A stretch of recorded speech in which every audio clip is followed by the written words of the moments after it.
Bonjour à tous et bienvenue sur le plateau de Dimanche en politique. Le plan santé d'Emmanuel Macron est-il le bon remède aux nombreuses maladies dont souffre notre secteur de santé? Pour tenter de répondre à cette question, 3 invités avec nous aujourd'hui sur le plateau. Tout d'abord, Odile Genet, elle représente ici les associations de malades. En face d'elle, Éric Alauzet, c'est le député La République En Marche du Doubs. Il est aussi médecin et rapporteur du budget de la Sécurité sociale à l'Assemblée nationale. Et puis Carole Duchèze, aide-soignante à l'hôpital Jean Mingeot de Besançon depuis maintenant plus de 20 ans. Elle a connu plusieurs services, dont les urgences. Elle travaille en ce moment aux soins palliatifs. Elle représente le syndicat Sud Santé. N'oubliez pas que vous pouvez commenter cette émission sur Twitter grâce au hashtag DIMPOLFC, comme Dimanche en politique Franche-Comté. Alors, première question, et là je me tourne vers vous, Carole Duchèze. Vous êtes donc, comme je le disais, aide-soignante. On ne devient pas soignant, que ce soit médecin, infirmière ou aide-soignante, par hasard. Quelles ont été vos motivations à vous? Aider les autres, Oui. Me sentir utile dans mon activité professionnelle. Le soin, c'est ça pour vous, Oui. Les autres, être tourné vers les autres. Oui. Vous, Éric Alauzet, comme je disais, vous êtes médecin, acupuncteur, homéopathe, et vous avez hésité, quand vous étiez jeune, entre la musique et la médecine. Et pourquoi vous avez choisi la médecine, finalement? J'ai toujours voulu faire de la médecine depuis tout petit, pour les mêmes raisons que Madame Duchèze, aussi avec une dimension un peu scientifique, parce que c'est mon penchant naturel. Bon, c'est vrai que je faisais de la musique et j'ai un peu hésité à un moment donné, mais pas longtemps. C'était quand même la médecine, mon engagement. Odile Genet, vous, je vais raconter brièvement votre parcours. Votre mari, aujourd'hui décédé, a été atteint par la maladie d'Alzheimer. Vous vous êtes impliqué dans l'association France Alzheimer. Et puis aujourd'hui, vous représentez les malades et leurs familles au CHU Jean Mingeot de Besançon, au conseil de surveillance. Alors, les malades sont-ils écoutés? Leurs familles sont-elles écoutées? Et est-ce que Emmanuel Macron a répondu à vos attentes? Mon Dieu, que de questions. Les malades sont écoutés. Oui, quand même. Bon, majoritairement. Il arrive que l'entourage du malade ou le malade n'ose peut-être pas forcément poser, n'a pas la possibilité de poser la bonne question au médecin qui, lui, est peut-être des fois un peu pressé ou a un langage de professionnel, un vocabulaire. Oui, ils n'arrivent pas toujours à vulgariser. Voilà, peut-être. Mais l'ensemble du personnel est quand même très attentif. Alors tout le monde semble d'accord sur le diagnostic. Le monde de la santé ne va pas bien. Les hôpitaux, certains services sont surchargés, notamment les urgences. Il y a des déserts médicaux. Mais comment ce malaise se traduit-il pour les patients à l'hôpital, par exemple? Ça veut dire quoi concrètement? Des attentes pour avoir un rendez-vous. Alors on ne va pas dire tout ce qui se dit déjà depuis des années. Combien de temps faut-il pour avoir un rendez-vous chez un ophtalmo? C'est un an à peu près. Que ce soit au centre hospitalier comme en libéral, c'est la même chose. Que ce soit aussi dans les services. Alors, puisqu'on a parlé des maladies neurodégénératives, les neurologues sont aussi très bon, leur calendrier, leur agenda de consultation est déjà très plein. Il faut du temps pour voilà. Bon, les urgences, c'est toujours ça c'est ce qui arrive beaucoup, puisque maintenant les urgences sont saturées. Alors, et on attend beaucoup. Bon. Voilà, le malade est déjà impatient. Oui, il mérite bien ce terme de patient. Quelque part, voilà. Carole Duchèze, vous, donc, Madame parle de temps. Vous, en tant qu'aide-soignante, en tant que personnel de santé à l'hôpital, le temps, c'est un facteur très important pour vous? C'est primordial, c'est principal. Je dirais même que c'est le plus important. Le temps d'écouter la détresse des gens, d'écouter leurs angoisses, d'écouter leurs douleurs, même de les écouter nous dire des belles choses, des jolies choses. Pouvoir s'asseoir 5 minutes à côté d'un patient, c'est essentiel. Mais par exemple, combien de temps on vous attribue pour faire la toilette d'une personne âgée qui est dépendante ou qui est en perte d'autonomie? C'est pas le temps qu'on nous attribue, c'est le temps qu'on s'attribue nous-mêmes, malheureusement, parce qu'on sait que la chambre à côté, il y a un autre patient qui nous attend également pour cette toilette. Une toilette complète, quand elle est faite à 2 soignants, ça prend 20 minutes. Est-ce que vous m'expliquez aussi, quand on a préparé cette émission, c'est que c'est plus facile pour vous, avec votre collègue, de faire la toilette que de laisser le patient faire sa toilette si c'est une personne âgée qui est un peu en perte d'autonomie? Oui, ça prend beaucoup de temps d'aider quelqu'un à faire sa toilette, et dans les services où ce serait crucial de conserver ou de récupérer l'autonomie, je pense aux services de gériatrie, de neurologie, le SSR, où les gens ont besoin de faire pour réapprendre ou pour garder ces gestes. Malheureusement, on n'a pas le temps de prendre ce temps-là. On fait la toilette à leur place et on... Oui, ça veut dire concrètement qu'au bout de 2 ou 3 semaines d'hôpital, quelqu'un qui est rentré à peu près en autonomie, il risque de ressortir complètement dépendant. Tout à fait. C'est exactement ça que ça veut dire. Éric Alauzet, on assiste à un changement de mentalité chez les médecins. Les jeunes médecins veulent travailler moins que leurs aînés. On ne va pas les juger pour ça. Ils veulent habiter en ville, ne pas assurer de garde ni le soir, ni la nuit, ni les fins de semaine. J'allais dire que ces seigneurs de la santé ne sont pas forcément prêts à faire des efforts. Vous en dites quoi? Ils sont à l'image de la société. Peut-être qu'on pourrait attendre dans ces professions du soin un peu plus que dans les autres métiers, pour les raisons qu'on a indiquées sur nos engagements réciproques d'aider les autres.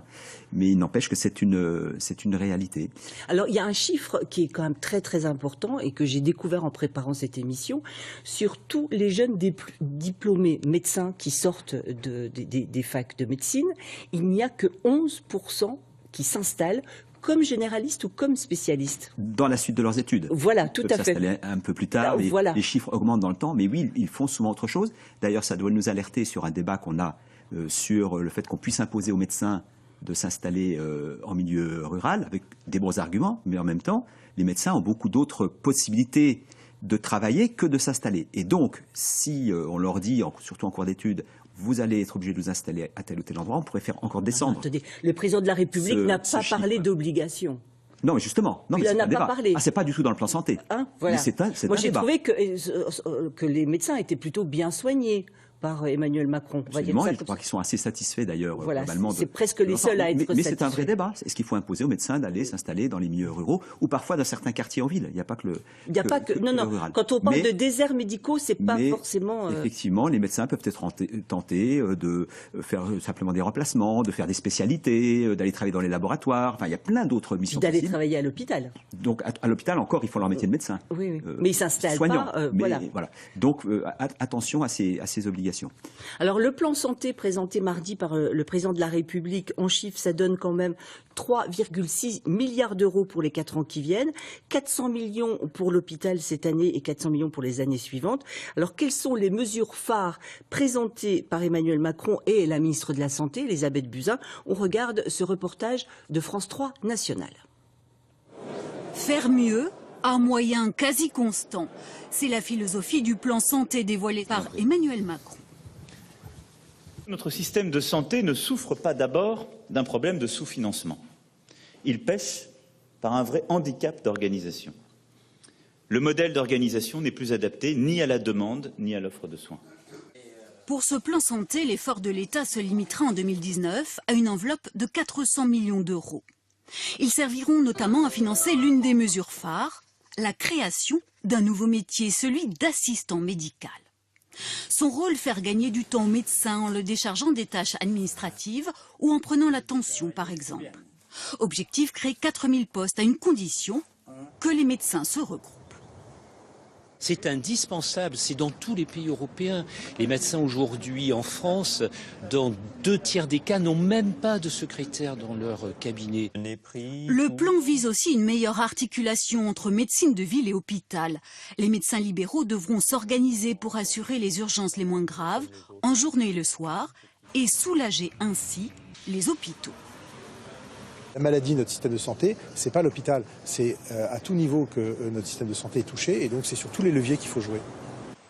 Concernant les déserts médicaux, les pouvoirs publics vont y envoyer 400 médecins salariés qui se partageront entre hôpital et cabinet. Aucun établissement de proximité ne sera fermé. Ce qui ne veut pas dire que tous les services y seront maintenus, notamment les maternités. Enfin, autre mesure très attendue, la fin du numerus clausus. Cette sélection drastique, à peine un étudiant sur 5 admis en 2e année de médecine, sera supprimée en 2020.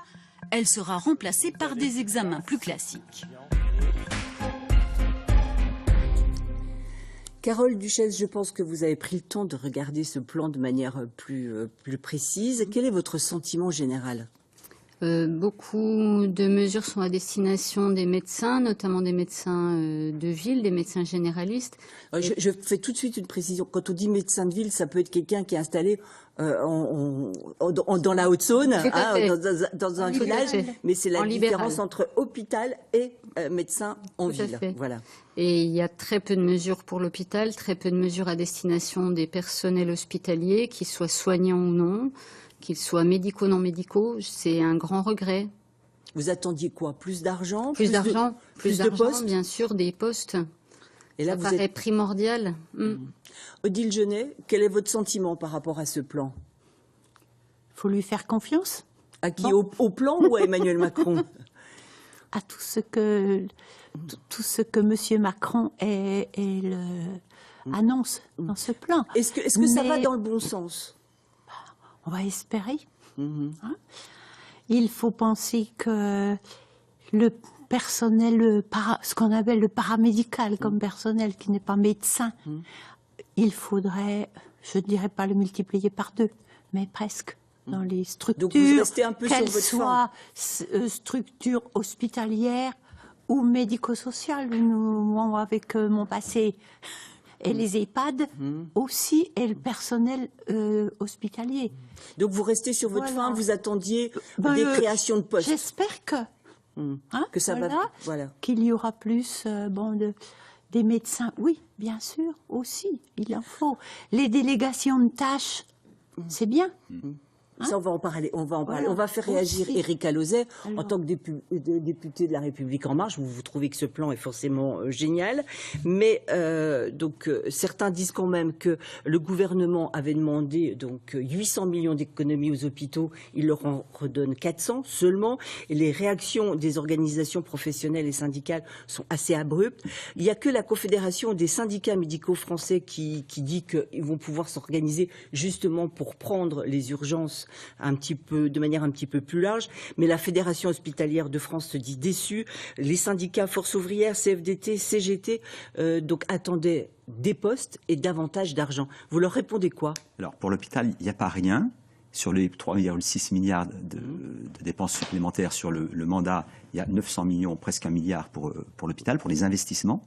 Il y a les fameux 400 millions, c'est-à-dire qu'on va faire passer le programme de dépenses qui augmente de 2,3% par an à 2,5%. La France est le 3e pays au monde à consacrer des dépenses pour sa santé. Après les Donc vous États-Unis êtes en train de dire, comme Emmanuel Macron, que ce n'est pas une histoire d'argent, c'est une histoire d'organisation. Pas que, c'est les deux, c'est plus mitigé. Déjà, on est les 3e sur la dépense de santé. Ensuite, le reste à charge pour les patients, on est les premiers au monde. On n'a que 7,5% à la charge qui reste à la charge des patients. C'est assez remarquable. Donc l'accessibilité financière n'est pas une difficulté. En revanche, il y a un problème d'accessibilité pour d'autres raisons. Et notre système est devenu très inégalitaire. Et notamment par l'accessibilité dans certaines circonstances, parce qu'il peut manquer de personnel médical, notamment en milieu rural ou dans certains quartiers, comme je vous l'ai dit. Ou dans des services hospitaliers. Ou à l'hôpital, parce que les rendez-vous peuvent être longs, et parce que je suis assez d'accord, et même absolument d'accord, avec le fait qu'il faudrait dégager des moyens supplémentaires pour du personnel, pour de l'accompagnement, parce que l'humain, c'est très très important en médecine.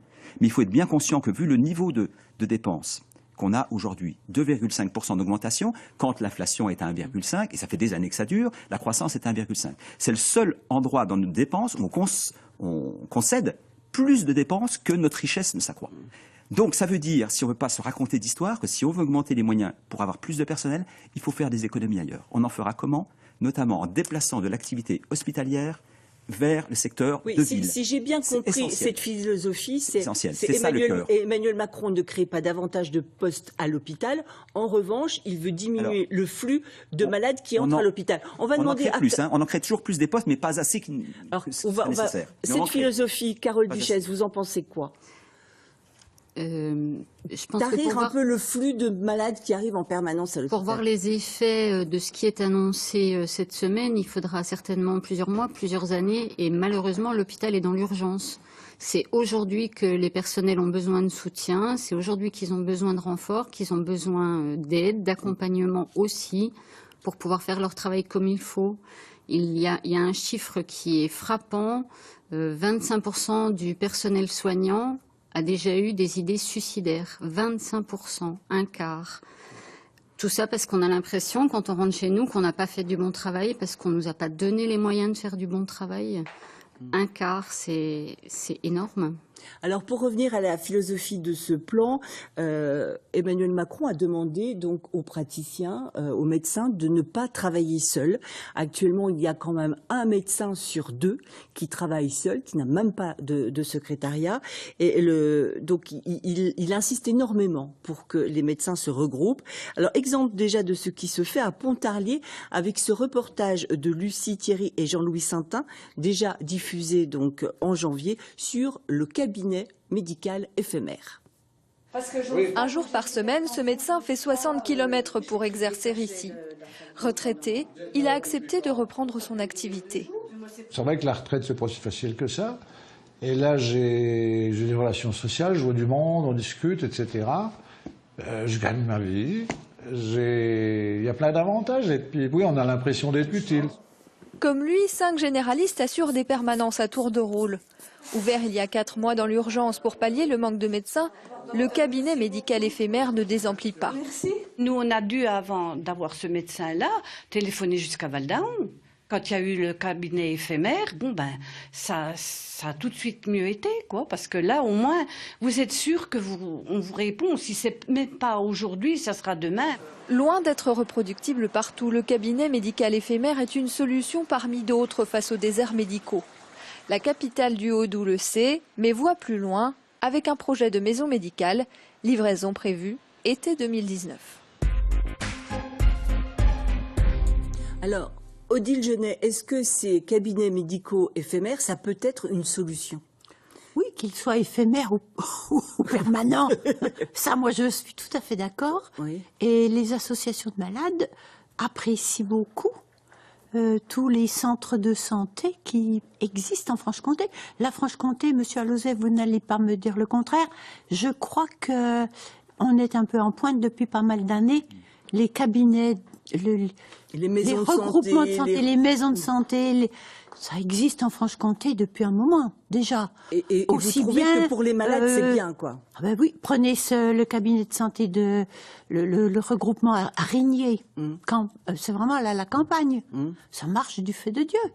Ils sont plusieurs médecins, il y a du psychologue, il y a infirmier, il y a kiné. Enfin, tout le secteur là est bien.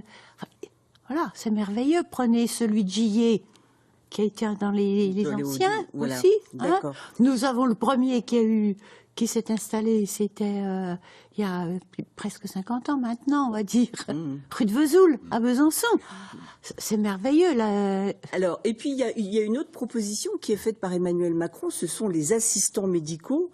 À mi-chemin entre un soignant, une secrétaire, où on demande donc à cette personne de faire les papiers administratifs, mais aussi de peser, de prendre la tension. Est-ce que vous, en tant qu'aide-soignante, ça vous intéresse ce profil-là?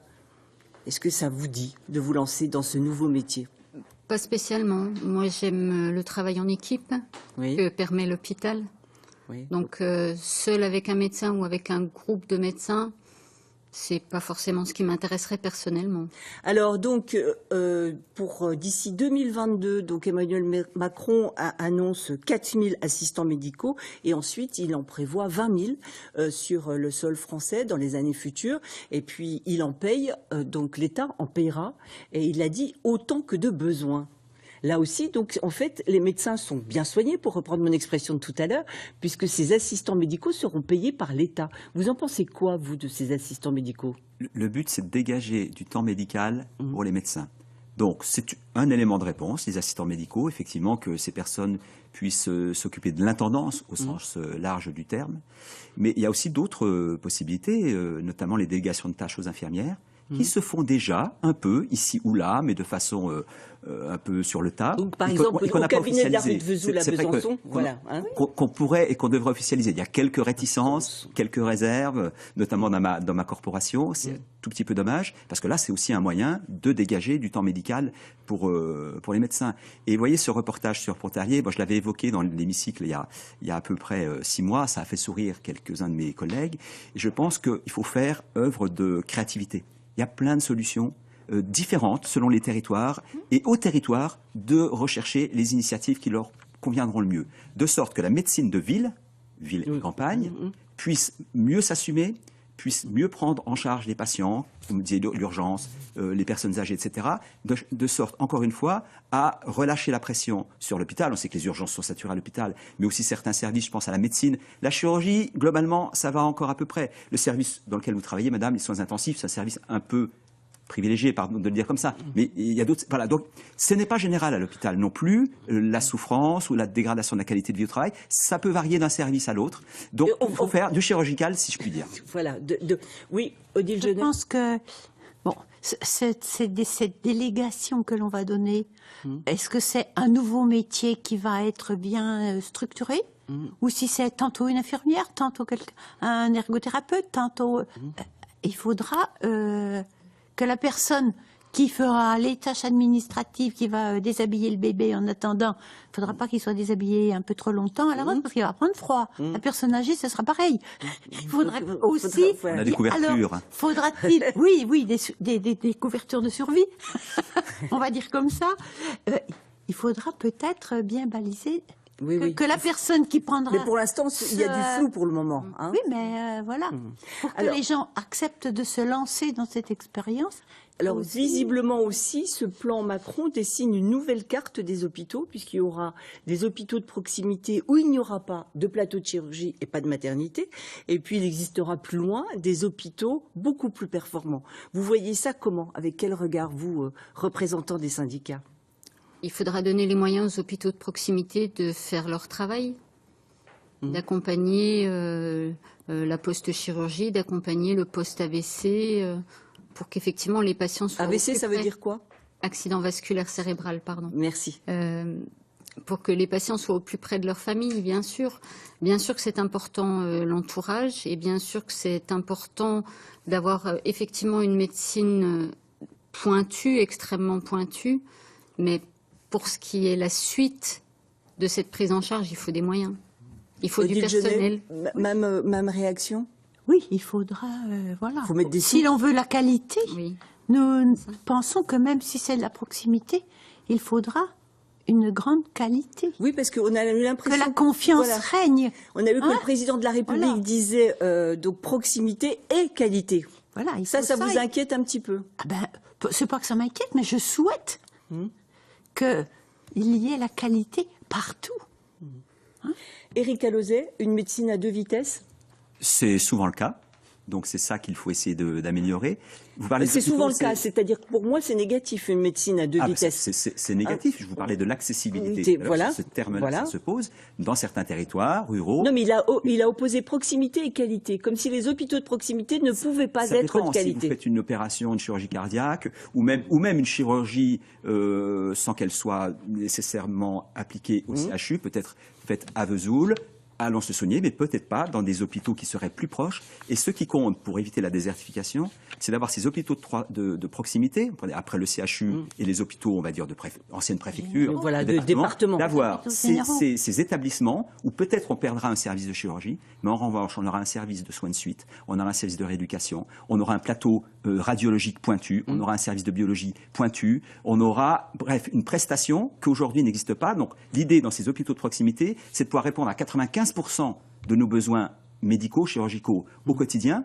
En revanche, pour les 5% où effectivement l'opération type ne se produit dans ce territoire que 50 fois ou 100 fois par an, je vous dirais que les infirmières et les médecins n'iront jamais se faire opérer dans ces conditions-là. Donc c'est une question de qualité de service, ou parfois, de façon rare, on est obligé d'aller plus loin. Alors, oui, je vous en prie. Non, je voulais dire aussi, il faut penser à la télémédecine. voilà, ça Absolument, aussi, ça fait c'est partie. très important. Et moi, je voudrais penser au personnel de santé, que ce soit les ASH, les agents de services hospitaliers, les aides-soignantes, les infirmiers, et puis aussi les médecins et les étudiants en médecine. On a l'impression quand même qu'il y a une véritable souffrance, qu'il y a des gens très investis qui sont très proches de la dépression ou du burn-out, et puis il y en a d'autres, peut-être, qui se désintéressent un peu de leur travail pour se protéger. Qu'est-ce qu'il faut faire pour que les choses aillent mieux? Il faudrait redonner du sens au travail et, comme on le disait... Vous en avez quand même, vous occupez des gens et de la santé des gens. On s'en occupe, mais malheureusement on s'en occupe mal parce qu'on n'a pas le temps de bien faire notre travail. C'est terrible de dire ça, c'est un constat d'échec, c'est un vrai constat d'échec. On ne nous laisse pas le temps de bien faire notre travail. Et les gens qui donnent cette impression de désinvestissement, c'est simplement, comme vous disiez, une mesure de protection. C'est plus simple de mettre à distance, de ne pas s'investir émotionnellement, que de rentrer chez soi et de pleurer parce qu'on a l'impression d'avoir maltraité les patients. Maltraités, carrément. Bien sûr. Est-ce que dans ce plan, il y a des mesures, il nous reste moins d'une minute, qui peuvent remobiliser les personnels soignants? Je partage tout à fait ce que vous venez de dire, madame, sur le sens. Parce qu'on pourrait dire le sens, bon, on l'a toujours parce qu'on s'occupe des gens patients. Non, il faut être bien dans son métier pour bien soigner. Et je pense qu'il y a... Vous connaissez bien l'hôpital, vous savez comment les choses sont remontées de plus en plus avec les pôles maintenant. Et je pense qu'il faut redescendre le management à l'échelle du service. L'encadrement. L'encadrement, voilà. L'organisation, le retour, de sorte que les personnels, et là, c'est une façon de retrouver du sens aussi, puissent discuter ensemble avec les médecins, avec les infirmières, les aides-soignantes, à l'échelle du service, de comment ça se passe dans le service. Qu'est-ce qui va pas, comment on peut l'aimer. Voilà. Il faut redescendre au plus près et associer les personnes à leur travail. Comme d'ailleurs, partout. Je suis obligée de vous interrompre. Voilà, merci mesdames, merci monsieur d'avoir participé à cette émission. Le budget de la santé en Bourgogne-Franche-Comté par an, c'est plus de 8,5 milliards. Bon après-midi à tous. Au revoir.